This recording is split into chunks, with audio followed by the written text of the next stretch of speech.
The chamber of the Galactic Council glowed with the soft hum of alien voices, each one convinced of its superiority, each one convinced of its own civilization's eternal dominion. The vote had been swift, arrogant, and final. Earth would be invaded. The motion passed with a majority almost casual in its dismissal of the species. They thought too primitive, too fractured, too emotional to matter. The counselors laughed in their jeweled robes, their chitinous limbs tapping in smug rhythm, their scaled jaws curling with disdain. Earth to them was not a world, it was a quarry. Its oceans were resources, its lands were spoils, its people nothing more than inconvenient animals to be subdued. The fleets were dispatched with parades and speeches about the inevitability of conquest, but they had not studied us well enough. The invasion began with silence from Earth. The first fleet descended over cities with dazzling ships that blocked the sun, but instead of surrender, humanity responded with fire, rage, and something the Council had never accounted for: unity, born of desperation.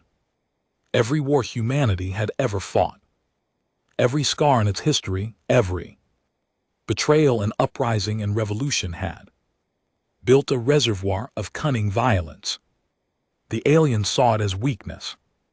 They were wrong. The first city, London, burned, but not as prey burns. Guerrilla cells sprang from rubble before the alien commanders even had time to establish their bases. Streets became traps, skyscrapers became sniper nests, and every broken family became an army of their own. Soldiers and civilians blended into a force the aliens could not classify, a swarm of anger that turned every corner into a battlefield. The Council celebrated the news of the city's fall. They drank their toxins, exchanged praises, and mocked the idea that humans would resist for long. Yet beneath the surface, reports began trickling in: fleet losses, commanders slaughtered in their armored carriers, convoys wiped out by makeshift explosives planted by hands that should have been trembling in fear but weren't. It was in the mountains of Eastern Europe where the tide truly shifted. A fleet division landed to secure supply lines, but they were met not by soldiers in uniforms, but by ordinary men and women armed with stolen rifles, blades, and the raw determination to drag their enemies down into the dirt with them. Entire divisions vanished in snowstorms of steel and fire. The Council had expected victory within days. Instead, they saw their finest troops shredded in weeks. Earth was not uniting for survival alone. Earth was uniting for vengeance. The aliens could not understand it. They had fought wars with each other, yes, but those wars were ritualized, constrained by rules, fought by professional armies with clear lines of battle. Humanity had no such restraints. War to us was not ceremony, it was survival, and survival never played fair. Reports grew darker. Alien patrols disappearing in jungles, their ships bombarded by crude missiles that should never have pierced their shields but somehow did. Hackers shut down fleet communications by tapping into frequencies the Council believed impenetrable. Entire orbital stations went dark, their crews slaughtered by human infiltrators who somehow reached them in stolen crafts. And through it all, Earth did not beg, Earth did not kneel. When the Council reconvened, expecting news of Earth's collapse, they were instead confronted with something they had never imagined: silence from the fleets, silence that stretched into weeks, then Months, the transmissions that did arrive carried nothing but garbled screams and sudden static. The Complacency cracked that day. For the first time in centuries, the council chambers fell into uneasy quiet. No one spoke of victory, no one mocked humanity. They all began to ask the same question. That gnawed at their arrogance. What if we had underestimated them? But by then, it was already too late. Humanity was not just fighting back. Humanity was learning, adapting, and preparing to do what no conquered species had ever dared. They were preparing to take the war off Earth, the silence from Earth's battlefront stretched into a wound the council could not ignore. Weeks passed, with no victory speeches, no triumphant returns, no celebrations. The fleets that had once filled the skies of Earth like gods descending were now little more than broken carcasses, falling into the oceans or smoldering wrecks stripped clean by human hands. At first, the council thought it was a temporary setback. The fleets would reorganize, crush the resistance, and bring order. But then came the reports that chilled them more than defeat itself. Humanity was learning. It started small. A handful of their sleek assault rifles, stolen from dead soldiers, turned up in the hands of guerrilla fighters. Alien weapons that should have been useless without specialized training were now firing with deadly accuracy. Humans had taken them apart, studied them, and figured out how to wield them in days. Within weeks, ambushes grew sharper, deadlier. Squads of alien troops disappeared into alleys that seemed too quiet, only to be erased by precision blasts from their own weapons, turned against them by enemies they had mocked as barely toolless primates. The council's commanders underestimated this, dismissing it as scavenging, but soon entire alien tanks went missing, dropships vanished from landing sites, and then, most horrifying of all, an entire destroyer class warship orbiting over South America was hijacked, not by a rival alien race, not by infiltration from within, by humans. The destroyer, meant to terrorize cities into submission, reappeared 2 weeks later above the Pacific Fleet staging ground and opened fire. Alien ships burned under the bombardment of their own technology, their own cannons. By the time reinforcements arrived, the hijacked destroyer was gone, already descending toward the Earth's surface, where it could hide among storms and mountains, shielded by a world the aliens did not understand. On Earth, unity was not a choice anymore, it was instinct. Nations that had once eyed each other with suspicion now shared intelligence and resources, because there was no longer a choice between allies and enemies, only survival. From Moscow to New York, from Cairo to Mumbai, from Lagos to Santiago, leaders spoke the same message: we fight or we burn. Borders blurred, languages mixed, soldiers marched under banners they had once sworn to destroy. Humanity had never known peace, but now it had found something stronger: purpose. The aliens were not facing governments anymore. They were facing the species itself. In the ashes of London, resistance fighters organized under leaders who did not care about titles or nations.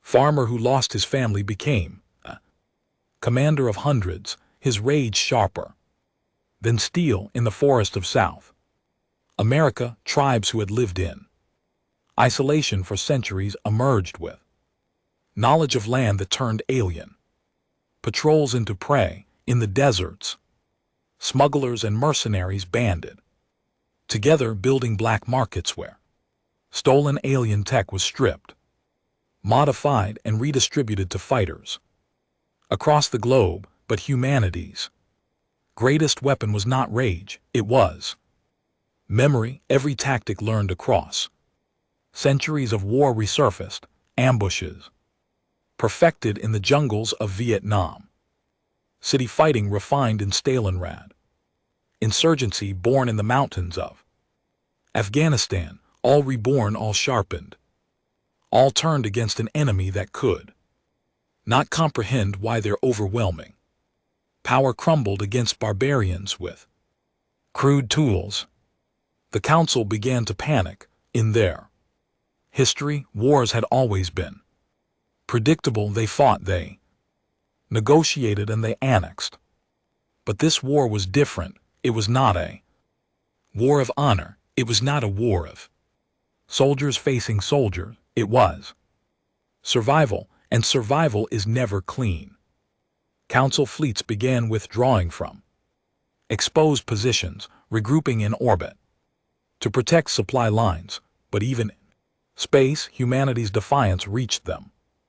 Crude rockets designed for exploration decades ago were refitted into weapons. Old satellites, long thought obsolete, were repurposed into guided bombs. The skies above Earth became death traps, not safe havens. The first orbital station the Council had built above Earth was reduced to burning fragments by a swarm of improvised missiles launched from submarines. The aliens called it sabotage. Humanity called it evening the scales. And then the unthinkable happened. Humans captured a cruiser intact. It had landed for resupply in the ruins of Tokyo, guarded by elite soldiers. Its shields temporarily down, the resistance struck with precision and fury. Explosives breached the hull. Fighters stormed in, and within hours the alien crew lay dead. The cruiser rose into the sky again, but not under alien command. The Council's broadcast tried to spin it as propaganda, lies to keep humans hopeful. But the truth came when that same cruiser emerged from the clouds over Beijing and opened fire, not on humans, but on the alien fleet above the city. The Council realized something with bone deep dread. Humanity wasn't content with survival. Humanity wanted revenge. Months passed. The war was no longer one-sided. It was a storm, and the Council's fleets were drowning in it. In Africa, resistance armies became organized legions equipped with both stolen alien weapons and human ingenuity. They carved victories into the soil, pushing back occupation zones until entire regions were free. In Europe, underground bunkers became command centers where generals and civilians alike planned operations that crippled alien logistics. Entire supply convoys vanished into ambushes set in forests that stretched for miles. In the Americas, naval fleets once thought obsolete struck with terrifying efficiency, sinking alien carriers with torpedoes designed decades earlier but modified to pierce shields. And in Asia, humanity achieved the impossible using stolen propulsion technology. Engineers launched their first true counterattack into space. A ragtag fleet of modified rockets hijacked alien shuttles and human-made warheads, assaulted a Council station orbiting near the moon. The station meant to oversee Earth's subjugation was torn apart in fire and silence. The Council could not believe it. Their empire had lasted thousands of years. They had crushed dozens of species before, each one bending under their might. But this was different. They had never faced a species like humanity.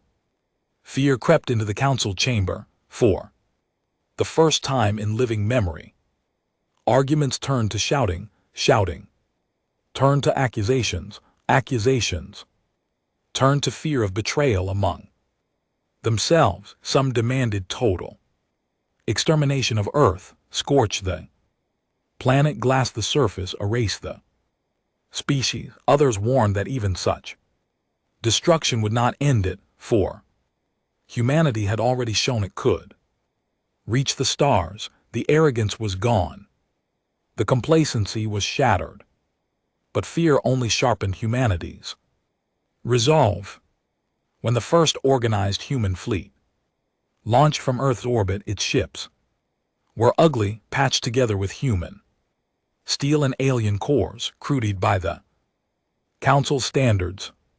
But they flew and they fought and they won. The Council's patrol squadrons fell not to numbers, but to sheer unpredictability. Humans did not fight like anyone else. They rammed ships rather than retreat. They turned nuclear warheads into makeshift weapons that crippled entire armadas. They used desperation as a weapon, fury as a shield, and death as a tool, and still they did not kneel. On the Council's home world, whispers spread of a terrifying possibility. Humanity might not just resist, humanity might win. In dark corners of the chamber where robes rustled and eyes glimmered with dread, counselors spoke words they had never spoken before. What if we cannot stop them? The galaxy had laughed at humans, dismissed them as violent primitives. Now species across the stars were watching in awe and terror as Earth bled, but never broke. For the first time in its history, the Council feared not the unknown, but the very thing it had tried to conquer, humanity. And on Earth itself, men stood atop the ruins of their cities, staring into the skies, not with despair but with fire in their eyes. They had buried their dead, but in their grief they found something sharper than sorrow. They had found a promise. That promise was simple: we will not only survive, we will make them remember who we are. The war was no longer about resistance, it was about retribution. And humanity was ready to carry it into the stars. The stolen cruiser hovered above the stratosphere, patched together with human steel, duct-taped wiring, and scavenged alien systems that hummed with strange energy. Its hull bore scars of a dozen battles, plasma burns etched across its plating, and crude human graffiti smeared over alien insignias. No masters here. Inside, the crew was a mixture of soldiers, engineers, hackers, and civilians who had lost everything. None of them were trained for space war. Yet they were the first humans to command an alien warship, and they weren't interested in survival anymore. They were planning something far larger.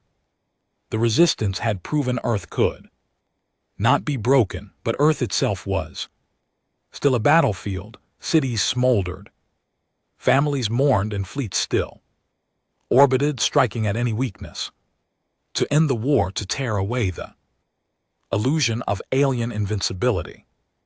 Humanity had to go further. They had to carry the fight to the stars. The plan was reckless, even suicidal.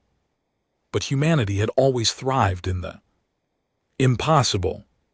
With the cruiser as their spearhead, the resistance gathered knowledge from stolen alien databases, piecing together star maps that revealed the Council's closest staging ground, a supply hub orbiting a barren moon only a few light years away. It was the heart of their invasion, where troop carriers refueled, where munition stockpiles were stored, where the Council's generals directed assaults on Earth. Strike there and the Council would feel it. Strike there and the galaxy would see humans not as prey, but as predators. The journey itself nearly killed them. The cruisers. Drives damaged during capture. Sputtered and tore through space like a wounded beast. Radiation leaked into the cabins. Systems failed in bursts of sparks. More than once the ship drifted powerless. The crew working in silence, hands trembling but refusing to surrender. They were not explorers nor conquerors. They were ghosts of a dying world, carrying vengeance in their veins. When they finally dropped out of faster than light travel, the sight froze them. The supply hub hung in the void like a mechanical sun, its surface crawling, with spires, docking rings, and fields of shimmering shields. Dozens of alien ships orbited nearby patrols. Freighters, destroyers, to the Council it was a fortress. To the humans it was a target. No one on that cruiser expected to survive. But they were not there to survive. They were there to send a message. The first strike was chaos. The cruiser emerged from the void under false identification codes stolen from a dead alien officer. For 7 precious minutes the hub scanners accepted them. In that silence the humans moved like wolves, missiles crude and retrofitted from Earth's nuclear arsenal, fired from hidden launchers, welded into the cruiser's hull. Shields flared, alarms screamed, and in the confusion the humans rammed the cruiser straight through a supply freighter, tearing its belly apart and scattering munitions in a silent explosion across the void. Alien patrols scrambled. Fighters launched in swarms, but the humans were already inside the hub's defenses, close enough to make targeting difficult. They moved like insurgents, not soldiers, weaving between ships, striking weak points, detonating reactors. Every human aboard the cruiser knew they would die, but each one intended to take as many as possible. With them, the hub's communications blacked out within the first half hour. Human hackers had bypassed security systems, filling channels with loops of alien screams recorded during Earth's battles. Panic spread through the hub's command ranks. They thought they faced an organized fleet, not a single stolen cruiser and a crew of the desperate. Inside the hub, chaos reigned. Small boarding pods improvised from escape. Capsules slammed into docking rings. Human fighters poured out, armed with stolen rifles and explosives strapped to their chests. They weren't there to hold territory. They were there to kill, sabotage, and burn. Corridors lit up with plasma fire. Humans fought in silence, their rage sharper than their screams. Every detonation ripped through fuel lines. Every sabotage cut power from critical systems. Alien soldiers tried to regroup, but they faced an enemy that did not retreat, an enemy that had nothing left to lose. When the hub's reactor went critical, alarms echoed across the system. Alien captains screamed for retreat, but it was too late. The humans had planted charges, using the hub's own energy reserves as fuel for the fire. The explosion lit the void like a newborn star. The hub's superstructure fractured, breaking apart in blinding silence. Ships nearby caught in the shockwave, tore open like paper. Debris rained across the system, scattering alien bodies into the cold. The humans did not survive. The cruiser was gone, consumed in the firestorm. Every fighter who boarded the hub was vaporized in the inferno, but the message lived. When word reached the Council, the chamber fell into stunned silence. They had seen rebellions before, insurgencies, even terrorist strikes, but never this. A single human crew had destroyed a hub that supported An entire sector, dozens of ships lost. Thousands of troops dead, supplies gone.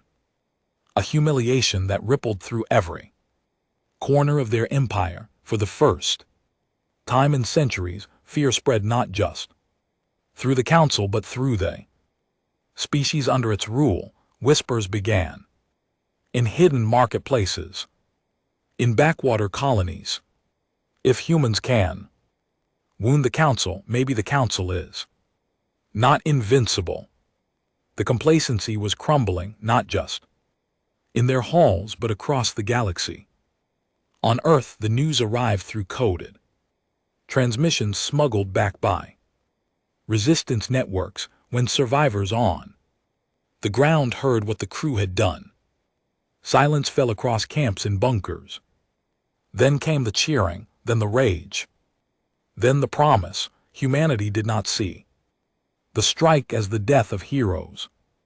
Humanity saw it as proof that the council could bleed. Engineers who had been salvaging scraps now worked without rest, building weapons that could reach further, fly longer, strike harder. Hackers poured into alien databases with renewed fury, dragging secrets into the light. Soldiers, mercenaries, and civilians alike swore oaths not of survival but of vengeance. The strike had cost hundreds of human lives, but it had lit a fire in billions. The council tried to respond with terror. They dispatched a fleet to orbit Earth, larger than any before, intent on burning the planet to ashes. Their propaganda declared humanity broken. The rebellion finished, the hub's destruction meaningless. But when that fleet descended, they were not met by scattered resistance or desperate fighters. They were met by a planet united. Cities rose from ruins with defenses powered by alien tech. Humans had ripped apart and reassembled. Missiles fired from hidden silos in deserts, forests, and mountains. Fleets of stolen shuttles launched from hidden bases, their hulls painted with human flags, and above Earth, waiting in the shadows, was the beginning of something the council had feared most. A human fleet, crude, ugly, stitched together from steel and stolen drives. But a fleet nonetheless. The battle was not even. Humanity lost ships, cities, lives, but for every human death, too, alien warships fell. For every bomb dropped, 10 more rose in reply. The fleet that was meant to scorch Earth ended as wreckage burning in the atmosphere, raining fire into oceans and plains. The council had wanted to remind humanity of its place. Instead, they reminded humanity that survival was not enough. The next phase of the war had begun, and deep within the resistance bunkers, a new doctrine formed.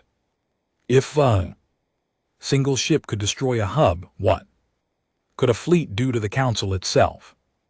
The thought was madness. Humanity was still fragile, still rebuilding, still bleeding, but madness was how humanity had survived. Madness was how they had turned stolen rifles into weapons of war. Madness was how they had turned a single cruiser into a legend. Madness would be how they ended this war. The galaxy had underestimated humans once. They would not make the mistake again, but now it no longer mattered because the humans no longer cared about what the galaxy thought. They were preparing to leave their cradle, not as explorers, not as prey, but as hunters. And the council, for all its fleets and arrogance, was beginning to realize a truth that sent shivers through their bones. They had awakened something that would never sleep again. The smoke of the council's defeat still lingered in the void.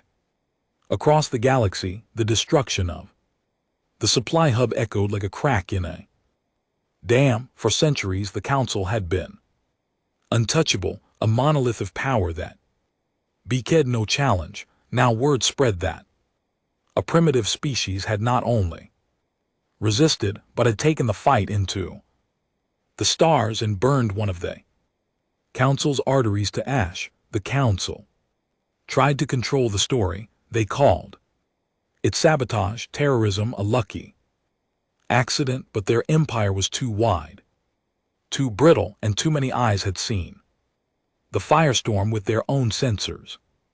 The lie could not hold. The galaxy whispered, humans struck back. On Earth the resistance was no longer a ragged collection of cells. It was becoming something larger, something terrifying in its focus. In bunkers carved into mountains, engineers toiled without rest, fusing alien cores into human ships, building fleets out of wreckage. Laboratories hummed with feverish energy, where scientists who had once designed satellites and probes now crafted weapons meant to pierce warships. But it wasn't just Earth anymore. For the first time since the invasion began, signals were reaching humanity from beyond. Weak transmissions scrambled, and careful but unmistakable. Other voices. The first came from a mining colony on the far edge of council space, inhabited by a species humanity had never heard of, slender insectoid beings with translucent shells long enslaved to extract resources for the council. Their message was simple, desperate, and trembling with hope: if you fight them, we will help. The second came from smugglers, outlaws, drifters who had always lived on the fringes of the council's order. They offered information, trade, passage through hidden routes, not out of loyalty but out of opportunity. A rebellion meant profit, and profit meant survival. The third came from silence broken by courage. Entire species that had once bowed their heads now whispered, maybe the council can bleed, maybe we don't have to kneel forever. At first humans did not trust it. Why would they? They had been invaded, enslaved, slaughtered. They had buried children and watched cities burn. The thought of trusting alien voices felt like madness. But war had taught humanity something the council never understood. Survival is not isolation. Survival is alliances forged not from trust but from need. So emissaries went out, not politicians, not diplomats, but soldiers, engineers, and fighters who had lived through fire. They carried scars instead of titles, stories instead of treaties. One of the first meetings took place in the ruins of a council prison asteroid, liberated by human raiders. There in the smoking corridors, humans sat across from insected miners with trembling limbs. There were no long speeches, no declarations. The human commander simply said, we fight. If you want to fight too, stand with us. The insectoids bowed their heads. They had no armies, no fleets, but they had knowledge, maps of hidden mining tunnels, secret supply routes, weaknesses in council patrols. Knowledge was power, and humanity took it eagerly. Not all alliances were so simple. The smugglers demanded proof that humanity could pay. They wanted technology, weapons, safe passage across Earth's atmosphere. For weeks, arguments raged, deals collapsed, trust shattered. But then, during a raid on a council convoy, humans captured something that changed everything. Crates of council currency, untraceable and priceless, on the black markets of the galaxy. When the smugglers saw it, their tone changed. Humans bleed, one smuggler said, but humans pay too. From then on, Smuggling rings became humanity's veins, carrying supplies, information, even alien defectors into Earth's growing fleet. And then there were the others, species broken by centuries of council dominance, too terrified to rise even.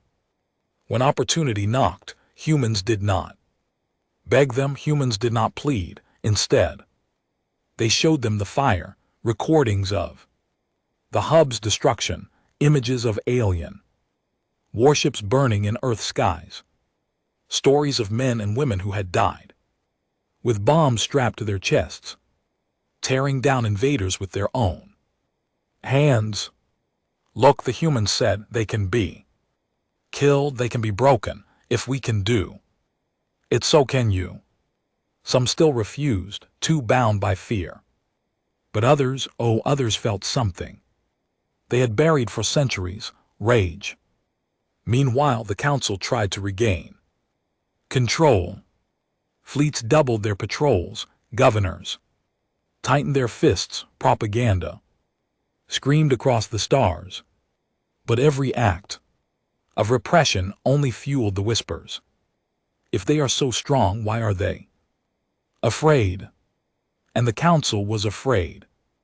Meetings in their grand chamber turned into shouting matches. Some counselors demanded Earth's annihilation, a full planetary burn. Others argued that such a move would only confirm humanity's legend and ignite further rebellion. They were trapped between their arrogance and their fear, unable to decide, unable to act with the decisiveness that had once defined them. For the first time in centuries, the council looked weak on Earth. Preparations for the next strike consumed every waking moment. The stolen cruiser had shown what was possible. Now, engineers were building more ships, welded from scrap, powered by alien drives, guided by human desperation. They were ugly things, hulls mismatched, plating uneven, weapons bolted on without symmetry. No council fleet would mistake them for proper warships, but when they launched, when they flew, when they fired, they killed. And that was all that mattered. Training was brutal. Pilots learned in weeks what should have taken years. Soldiers drilled with both human rifles and alien plasma cannons until their arms bled. Civilians were pressed into service, learning to repair hull breaches, man turrets, operate navigation systems. Every ship was a coffin and every crew knew it, but they lined up anyway, because humanity was not only fighting for survival anymore, humanity was fighting for vengeance. The first joint strike with alien allies came sooner than anyone expected. Through the insectoids' maps and the smugglers' networks, humanity learned of a council convoy moving through a narrow corridor of space. It carried weapons, fuel, and reinforcements meant to suppress uprisings in the outer colonies, destroy that convoy, and thousands of would rebels might rise. The humans did not hesitate. Their fleet was small, 6 patched-together ships, manned by volunteers who had never seen space before. Alongside them flew a handful of insectoid miners in stolen freighters and 2 smuggler vessels. Retrofitted for combat, it was a force that should have been laughed at, dismissed, forgotten. But when they struck, the void lit up with fury. The convoy expected pirates, not war. They expected hunger, not vengeance. When the first human torpedo ripped through a fuel tanker, the chain reaction tore half the convoy apart in a single blaze.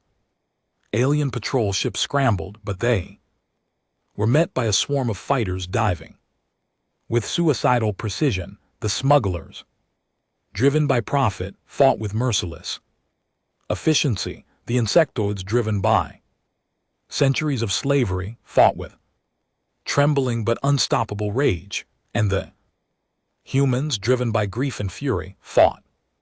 Like demons, by the time the last patrol ship burned, the convoy was gone. Every crate of weapons and fuel had been seized, every survivor executed, every scrap of technology stripped.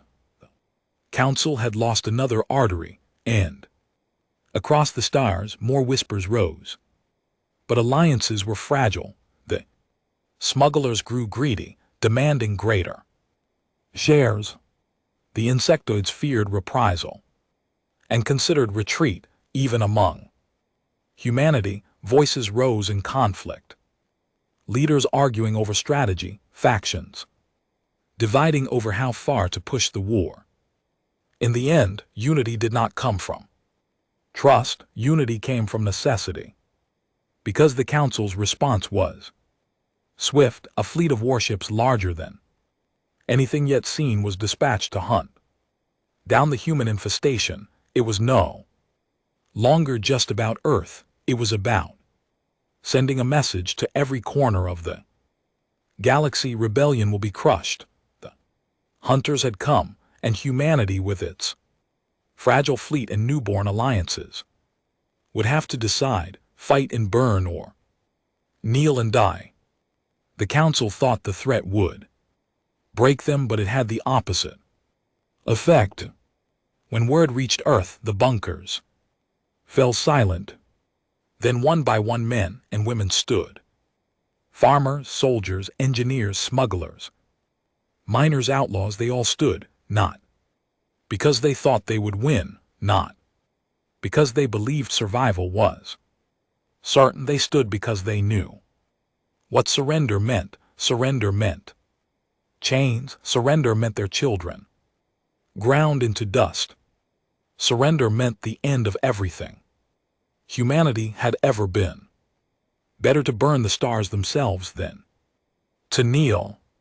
So the orders went out, every ship to launch, every weapon to fire, every ally to fight. And as the Council's grand fleet descended, the humans prepared to teach them the same lesson they had taught at the hub, that prey when cornered does not cower. Prey when cornered becomes predator. The Council's fleet came like an eclipse.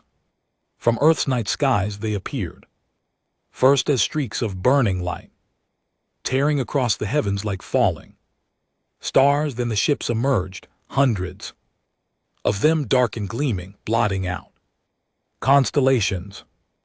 Warships larger than cities, carriers bristling with fighters, destroyers armed with enough firepower to level continents. This was no patrol, no scattered occupation force. This was annihilation. The Council was done with half measures. They had debated, argued, hesitated, but fear had finally tipped them. Earth would burn, and every whisper of rebellion across the galaxy would burn with it. On the ground, people watched the sky with clenched fists. Sirens wailed across ruined cities. Bunkers groaned with the weight of evacuees. Soldiers strapped on scavenged gear. Every man, woman, and child knew what was coming. Some wept, some prayed, most simply prepared. Above them in orbit, humanity's fleet gathered. It was pitiful compared to the armada descending, a dozen stitched together cruisers, maybe 40 smaller ships, each one scarred, patched, and trembling from overuse. Alongside them drifted insectoid freighters fitted with crude weapons, smuggler vessels painted in mismatched colors, even civilian crafts modified for combat. They looked like junk, but they were humanity's junk, and they were all that stood between Earth and fire. Command was chaos. In a bunker deep beneath the ruins of Moscow, resistance leaders barked orders through scrambled channels. On one of the largest patched together cruisers, a grizzled commander named Harrington spoke over the fleet's intercom. We know what's coming, he growled. We know what they want. They want us gone. They want us erased, but we're still here, we're still breathing, and as long as we are, we fight. His voice shook with fury, with exhaustion, with something more ancient than either defiance. They think this is the end, but I'll tell you what it is. This is the beginning. They've brought their fleet. Good, let's show them what humanity does. When cornered, the fleet roared back. Voices shouting, weapons powering, drives igniting. The battle began at the edge of Earth's orbit. Council destroyers swept in, first firing beams of plasma that cut through the void like lightning. Human ships scattered their crude shields, flaring, hulls shuddering under impacts. Several were torn apart in the opening minutes, burning wreckage falling into the atmosphere like meteors. But the humans did not scatter in panic. They fought from the surface, nuclear missiles launched from hidden silos, streaking upward in brilliant arcs. Submarines surfaced and fired modified torpedoes into the sky, their warheads designed to pierce the shields the aliens had thought impenetrable. Satellites that had once carried weather sensors now fired improvised rail guns, tearing into enemy fighters, and from the fleet itself came fire.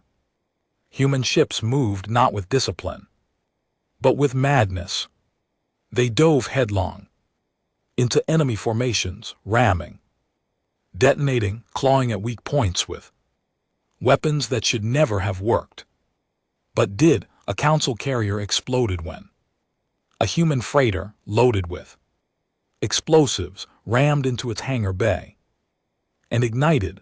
A destroyer spun out of control when its thrusters were jammed by debris hurled by a scavenger ship.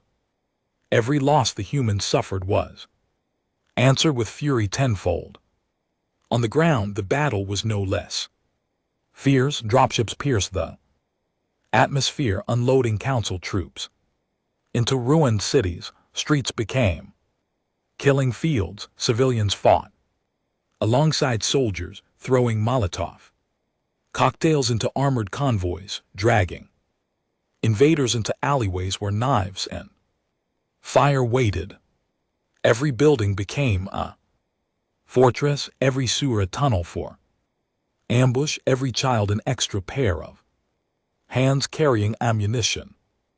Earth itself rose against the invaders, not with clean armies but with teeth and claws and fire. Alien commanders could not comprehend it. They had expected submission. They had expected collapse.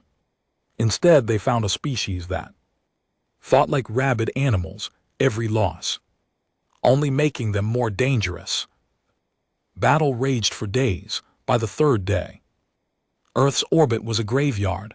Wreckage drifted in clouds, both human and alien.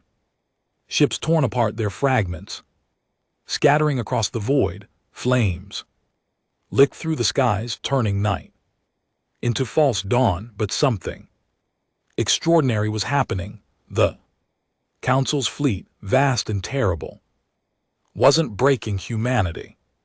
It was bleeding. Ship after ship fell to suicidal tactics, to improvised weapons, to sheer human fury.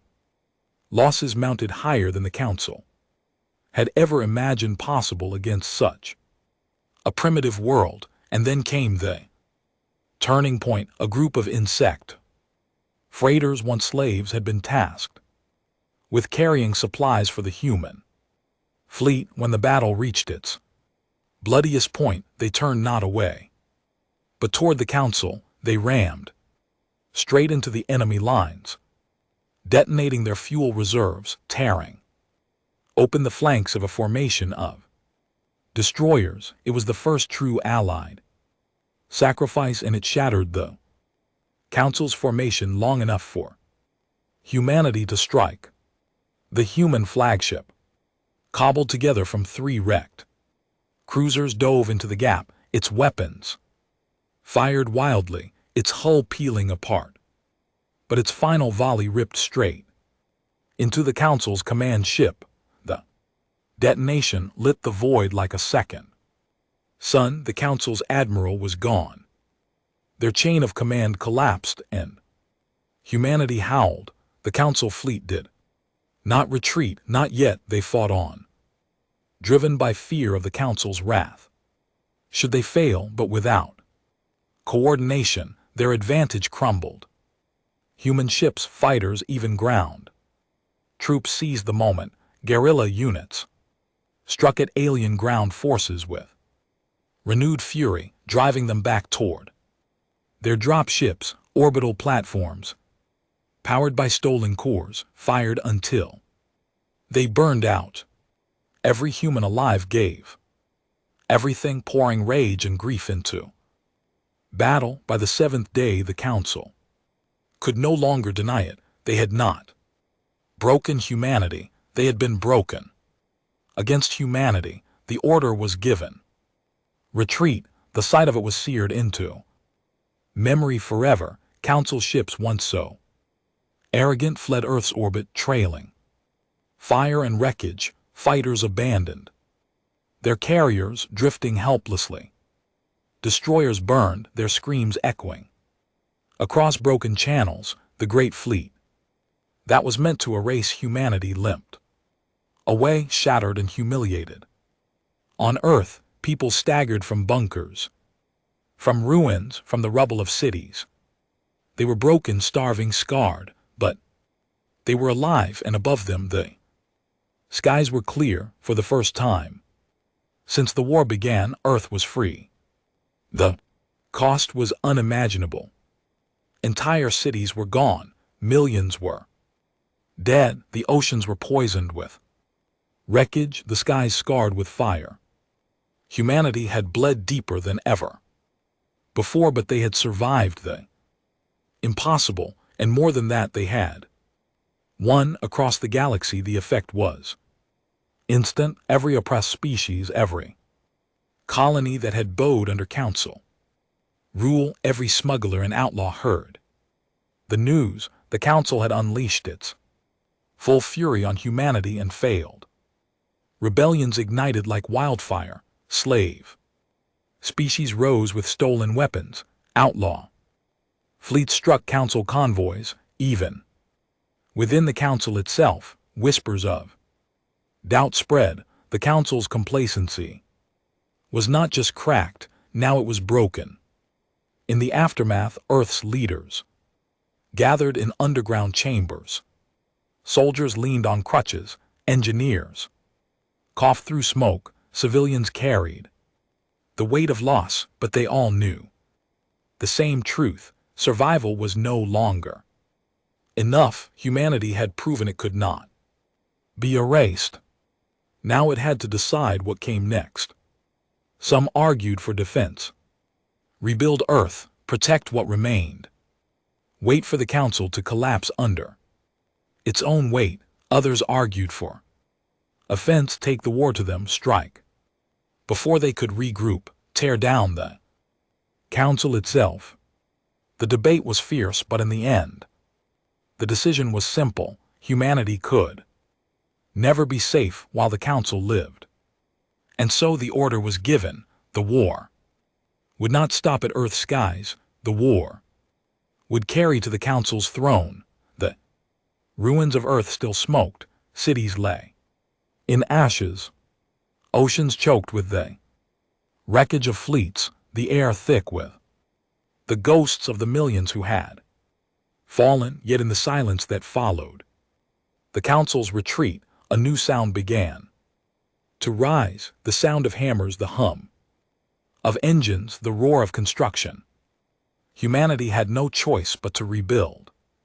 But they did not rebuild for peace. They rebuilt for war. In underground factories, survivors worked around the clock, fusing alien cores into human hulls, welding scrap into weapons. Engineers who had once designed passenger planes were now blueprinting starships, mechanics who had once repaired cars now stripped alien reactors bare and rewired them into power systems for orbital cannons. Every ruin became a forge, every workshop became a shipyard. From the ashes of their city, humanity was building something the galaxy had never seen, a fleet born not from centuries of planning but from raw fury and desperation. They had tasted victory, now they hungered for more, but humanity would not fight alone. The retreat of the Council's grand fleet had sent shock waves across the galaxy. Species long enslaved or cowed by the Council began to rise, some in whispers, some in fire. The insected miners who had once sent their timid transmission now openly joined humanity, sending thousands of volunteers to Earth to serve as guides and allies. Smuggler clans, once cautious, now fought openly, raiding Council convoys with human support.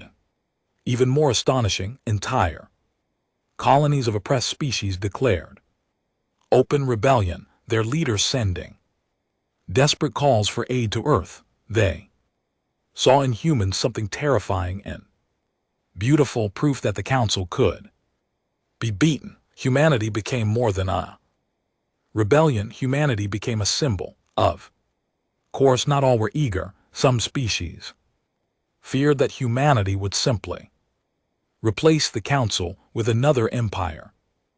Others distrusted humans' brutality, their willingness to burn everything for victory. Deals were fragile, alliances thin, but humanity did not demand loyalty. Humanity demanded action. When an alien governor hesitated to commit his fleet, human emissaries showed him recordings of Earth's battle. Children carrying rifles, women detonating charges in alien tanks, men strapping bombs to their chests. You hesitate, the emissary said. We do not decide. More often than not, the hesitant became allies. The first offensive began with raids. Human ships, crude and mismatched, slipped into Council space through smuggler routes. They struck at supply depots, patrol fleets, orbital factories. They did not hold territory. They did not announce themselves. They struck, burned, and vanished. The Council, sprawling and complacent, struggled to respond. For centuries, their enemies had always been predictable. Colonies rebelling with speeches, armies fighting in open lines. Humanity fought differently. They fought like ghosts. A convoy of Council munitions disappeared into a nebula. Its ships later found gutted, their crews slaughtered. A communication relay burned from within, its systems hacked and filled with human propaganda. Images of Earth's defense, of Council fleets fleeing in disgrace. The Council called it terrorism. The galaxy called it inspiration. But raids were only the beginning. In a hidden shipyard carved into the Andes, Earth unveiled its first true warship, the Vengeance. Unlike the patched cruisers before it, this was designed for war. A human hull, reinforced with alien alloys, armed with both plasma cannons and nuclear payloads, powered by a hybrid drive that could outpace Council destroyers. It was still ugly, still scarred, but it was a ship that belonged to humanity alone. When the Vengeance launched into the sky, millions watched. For the first time, humanity was not just surviving on borrowed scraps. They were building their future, and the Vengeance was only the first. With new ships and growing allies, humanity dared what once seemed impossible. They struck a Council world. The target was a fortress planet on the rim of Council space, long used as a prison and military hub. From orbit, its surface was a maze of spires, towers, and fortifications. It had never fallen, but it had also never faced humans. The fleet descended in silence, weapons, hot engines burning, smuggler ships darted ahead, scattering defenses. Insected freighters dropped ground, troops in swarms, and the human flagship the Vengeance led the charge. The Council had fortified the planet for centuries, but their defenses were built for armies that followed rules. Humanity did not follow rules. Fighters dove into shield generators, detonating themselves to open gaps. Hackers infiltrated orbital systems, turning defense cannons against their masters. Soldiers on the ground fought not in formation but in ambush, detonating charges under fortresses, dragging alien commanders into alleys where knives finished the work. Within a week, the fortress planet burned. Prisoners poured from its broken gates. Slaves, rebels, species who had given up hope. They stared at the humans with disbelief, as if staring at legends, and then they picked up rifles and joined the war. The fall of the fortress planet sent shock waves greater than Earth's defense. The Council had not only failed to conquer humanity, they had lost their own territory. Council chambers erupted in chaos. Some councilors screamed for extermination, demanding fleets to glass Earth and every rebellious world. Others warned that such an act would only ignite the galaxy further. But as they argued, their empire bled. Every supply line was threatened. Every outpost became a target. Every fleet risked ambush. For the first time in their history, the Council was on the defensive. Yet humanity was not invincible. Every strike cost blood. Every battle left scars. Ships were lost faster than they could be built. Soldiers died by the thousands, and Earth itself, scarred and fragile, could not recover quickly. There were whispers of exhaustion, of stretching too far too fast. Allies murmured of betrayal. Smugglers demanded more payment, and some rebel worlds doubted humanity's ability to sustain the war. But then the recordings of the fortress planet's fall spread. Images of prisoners raising human banners, of alien soldiers executed in their own streets, of the Vengeance standing proud in orbit. The doubts quieted because humanity was proving something larger than survival. They were proving destiny. In the shadows of war, a new doctrine formed among human commanders. We do not fight for peace, we fight for dominance. It was not spoken publicly, not yet, but it lived in the hearts of soldiers who had buried too many. They did not want to coexist with the Council. They wanted to erase it. And as the rebellion spread, as more worlds burned, as more fleets fell, that doctrine began to take hold across the galaxy. The oppressed no longer dreamed of freedom alone. They dreamed of victory.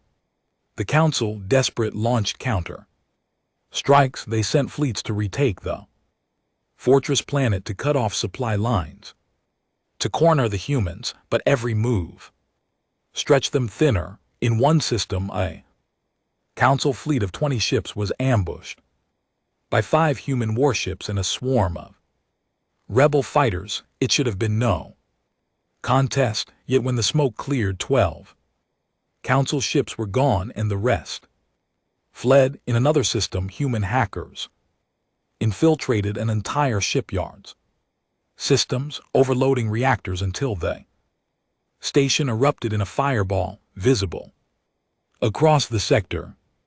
Loss after loss piled upon the Council's record, and still humanity advanced. But Earth's leaders knew the truth.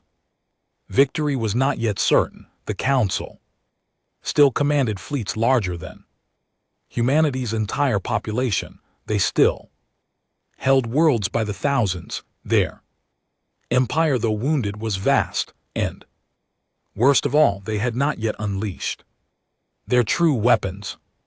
Rumors spread of doomsday fleets hidden in deep space, of weapons that could scorch entire planets. Humanity had no illusions. The Council would not surrender quietly, but humanity was no longer afraid. They had faced extinction and survived. They had fought the impossible and won, and now they looked into the stars not with fear but with hunger.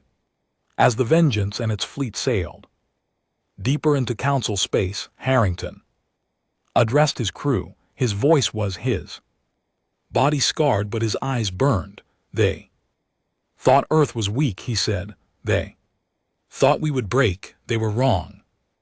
We will not stop, not here, not anywhere. Every system they control, every world they enslave, we will take it from them. And when we reach their throne, when we stand on the ashes of their council, we will remind the galaxy who we are. The crew roared, not prey, not slaves, predators. Across the galaxy, rebellion spread like wildfire. Every victory humanity won fanned the flames higher. Every council defeat cracked the foundation further. The empire that had ruled for millennia was beginning to crumble, and at its heart, leading the charge, stood humanity, bloodied, scarred, and unrelenting. The Council had awakened something it could not control, and soon it would learn the final truth. The war was no longer for survival. The war was for dominance. The Council had bled. Their hub was gone. Their fortress planet burned. Their grand fleet had been humiliated and driven from Earth's skies. Everywhere the humans struck, fire followed. Everywhere their ships sailed, rebellion spread. But the Council was not dead. No empire lasts for millennia without teeth hidden in the dark, and the humans, for all their fury, had yet to see the worst of them. The first signs came as whispers. Rebel smugglers spoke of strange movements in deep space, fleets disappearing into the void, systems sealed off under martial law. Insected scouts reported entire sectors going dark, colonies emptied, populations vanished. Human commanders knew what it meant before the reports confirmed it. The Council was pulling back, not in retreat but in preparation. They were gathering their doomsday fleets. For weeks the galaxy held its breath. Human fleets advanced further into Council territory, burning worlds, liberating slaves, rallying allies. Every victory added fuel to their legend, but behind their triumphs, commanders felt the tension tightening like a noose. Something was coming, and when it came not as a fleet, but as a storm. It struck at Vega Prime, a system recently liberated by human and rebel forces. The planet had risen in open rebellion, casting off its governors, raising human banners alongside their own. Celebrations filled its cities. For the first time in generations, they felt free. The Council's response was merciless. Without warning, the sky tore open. Ships emerged, sleek black, monstrous in size, not the patchwork destroyers or lumbering carriers humanity had faced before. These were weapons built not for occupation, not for intimidation, but for extermination. They came with no demand for surrender, no offer of negotiation. They came with fire. The first volley leveled Vega Primes, defenses in seconds, orbital platforms vaporized, human cruisers shattered under beams that sliced through shields. Like paper, the planet's atmosphere itself burned as if set alight. And then the weapon fired from the lead ship. A beam descended like the wrath of a star. It struck Vega Prime's largest city and turned it to glass in moments. Millions died screaming, their bodies vaporized, their homes erased. The survivors did not even have time to grieve. Council fired again and again, burning swaths of the planet until half its surface glowed molten red. Vega Prime did not fall. Vega Prime ceased to exist. The message was clear. This was not a war of conquest anymore. It was extermination. The Council was done playing games. Humanity had shaken their throne, and now they meant to erase humanity and anyone who stood with them. From the galaxy, the news struck Earth like a blade. Survivors of Vega Prime's fleet limped back, their ships shattered, their eyes hollow. They carried recordings of the devastation. Cities boiling, oceans evaporating, screams silenced in fire. For the first time, even hardened resistance leaders faltered. Some argued to retreat, to fortify Earth and abandon the offensive. Others demanded retaliation so fierce that the galaxy itself would tremble. The debates raged, but in the end, the decision wasn't made by leaders. It was made by the people. Billions watched the recordings of Vega Prime. They saw the destruction. They saw the fire. They saw what surrender meant, and they chose. There would be no retreat, no surrender, no peace. If the Council wanted extermination, then humanity would answer in kind. Preparations began for the largest human offensive yet. Every ship was pulled into service. Every scrap of alien technology was stripped and reassembled. Factories ran until their workers collapsed. Children carried ammunition. Farmers welded armor plating. The war was no longer a battle for survival. It was total, and still it would not be enough. The doomsday fleets were too powerful. Humanity could not match them. Ship for ship, weapon for weapon, to face them head on would be suicide.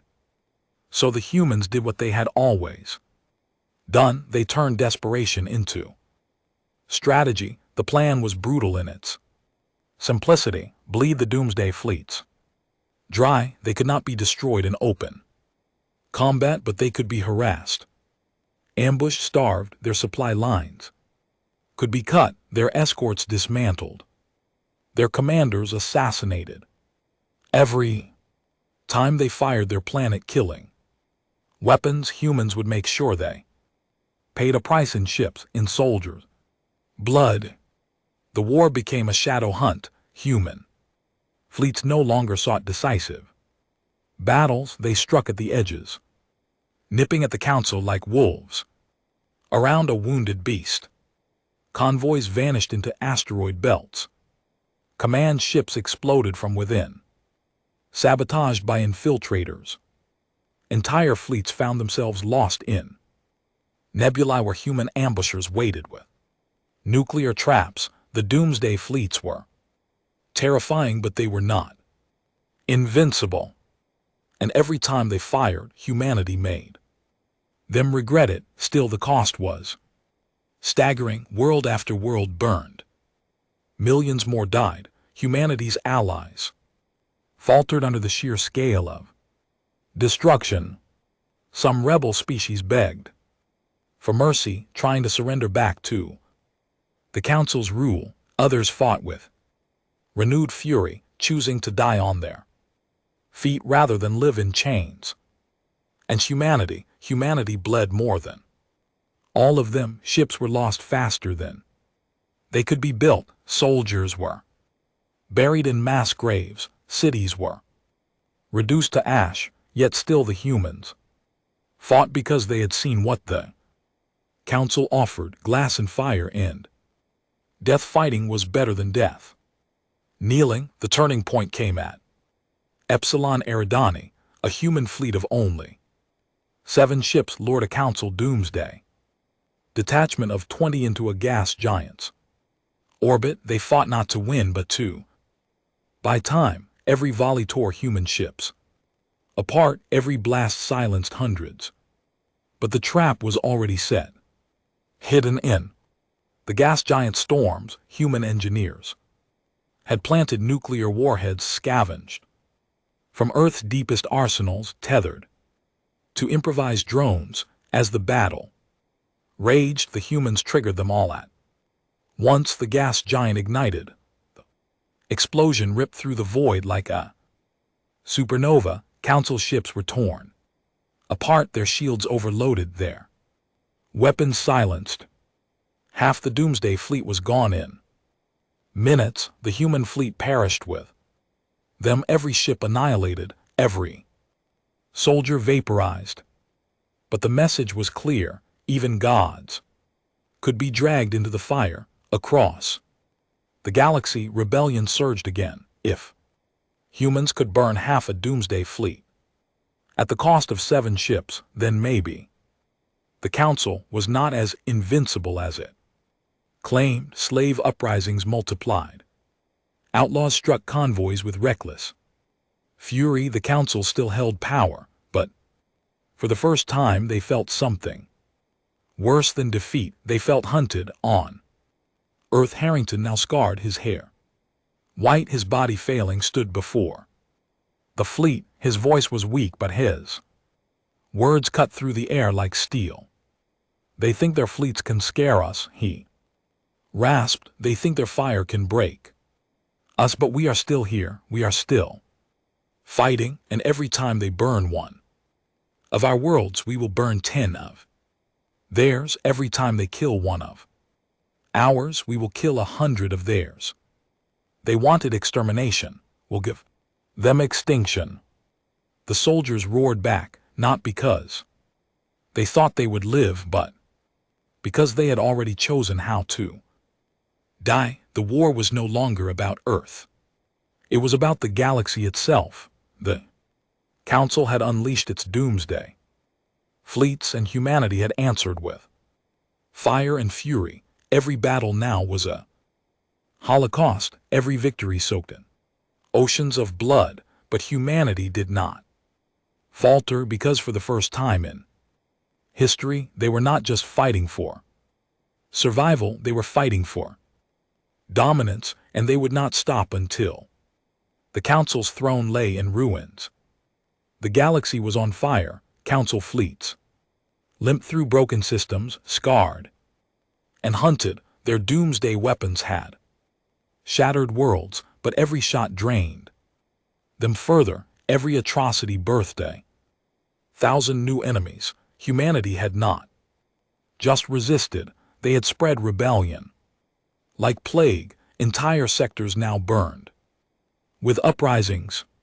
Species once bowed in silence now raised rifles, chanting Earth's name. Smugglers turned into generals, slaves into commanders, and through it all, humanity's fleet grew. Ugly, scarred, stitched together from wreckage and fury, but it grew. The Council's empire, once eternal, was crumbling. The time had come to end it. The plan was madness. The throne world lay at the heart of Council space, a fortress system surrounded by fleets, battle stations, and defenses carved into moons. For millennia, no enemy had ever come close. It was not just their capital, it was their pride, their symbol, their godhood, but pride had blinded them. Their fleets were scattered, chasing uprisings across the galaxy. Their resources stretched thin. Their unity fractured, and humanity had never cared for impossible odds. So the order was given: strike the throne. The fleet that gathered above Earth was unlike anything the species had ever known. Dozens of human-built warships, still Mismatched, still scarred but stronger.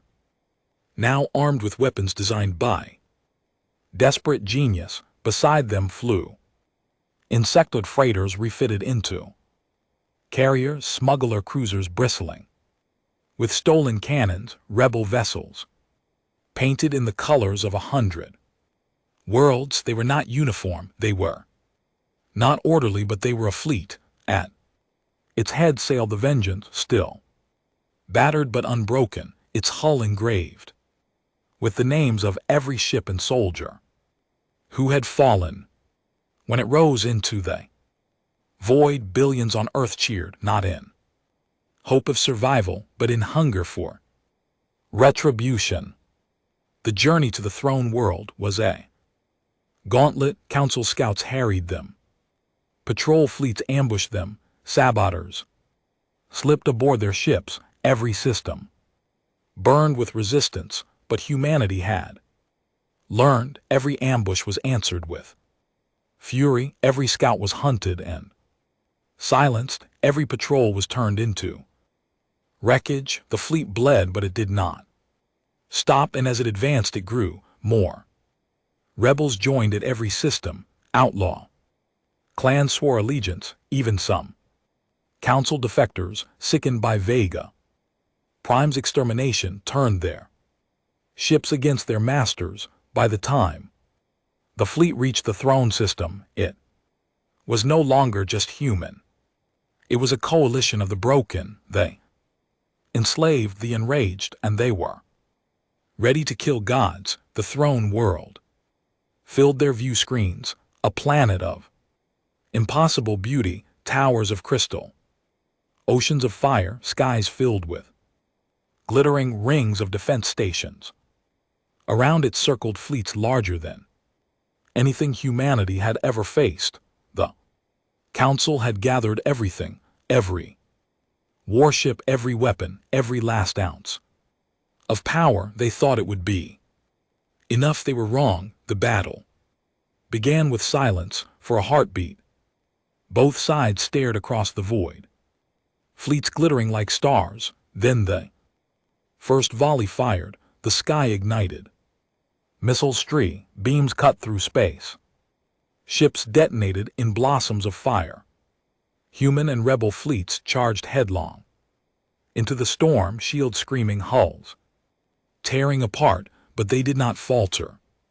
Every human ship fought like it was the last. Every rebel crew burned with centuries of rage. Smugglers darted between capital ships, stabbing them in their guts. Insectoid freighters unleashed swarms of fighters that swamped destroyers, and humanity rammed, humanity detonated, humanity sacrificed. For every council ship that stood, 2 more fell on the ground. The war was no less brutal.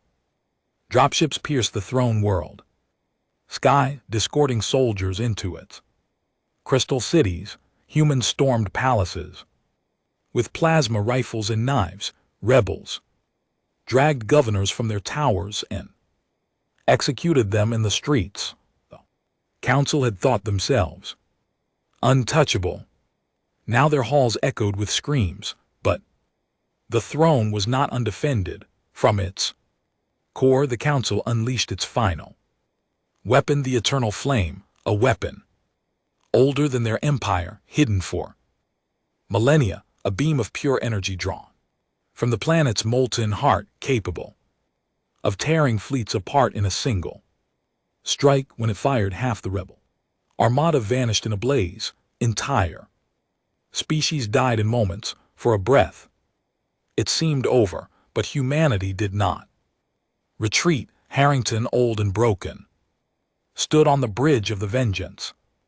His body could barely move, his voice a rasp, but his eyes burned brighter than ever. He looked at the weapon tearing his fleet apart, then at his crew. They built their throne on our backs. He whispered, they burned our worlds. They thought they were gods. Let's remind them what men can do. He gave the order, the Vengeance dove. Every gun fired, every missile launched. Every ounce of power poured into its engines. It dodged beams, tore through shields, ripped past destroyers. Its hull peeled away, decks collapsed, crew screamed and died, but still it flew straight into the heart of the throne world. The council chamber shook as alarms screamed, counselors shrieked, demanding defenses, demanding retreat, demanding miracles. None came on their screens. The vengeance fell from the sky like a burning comet. Its engines roared, its weapons blazing, its hull crumbling, and on its bridge Harrington stood tall, every scar of earth upon him. "Remember us," he said. Then he detonated the core. The explosion split the skies. The vengeance tore into the eternal flame, igniting its power in a chain reaction. The throne world's core erupted, molten fire bursting from its surface. Towers shattered, oceans boiled, continents cracked. In orbit, fleets watched in silence as the planet of gods died screaming. The council was gone, their throne, their pride, their heart obliterated, and in its place hung silence. The galaxy shook with the council destroyed, their fleets shattered, their leaders dead. Empire collapsed overnight.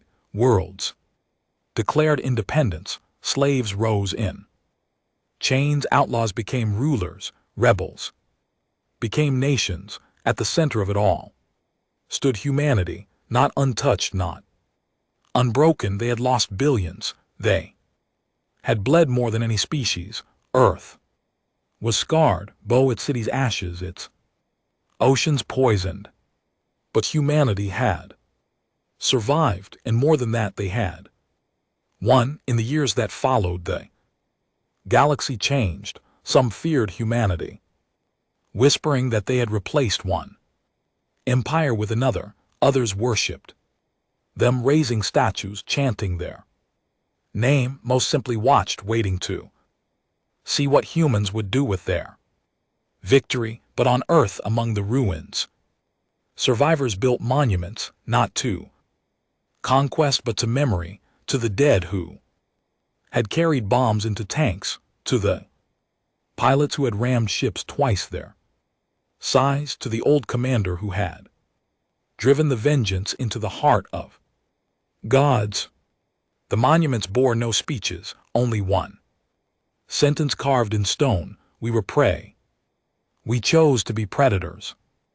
And in the silence after the war, one truth became clear: the council had voted to invade Earth. What came next destroyed more than their complacency. It destroyed their empire. It destroyed their gods, and it birthed something the galaxy would never forget.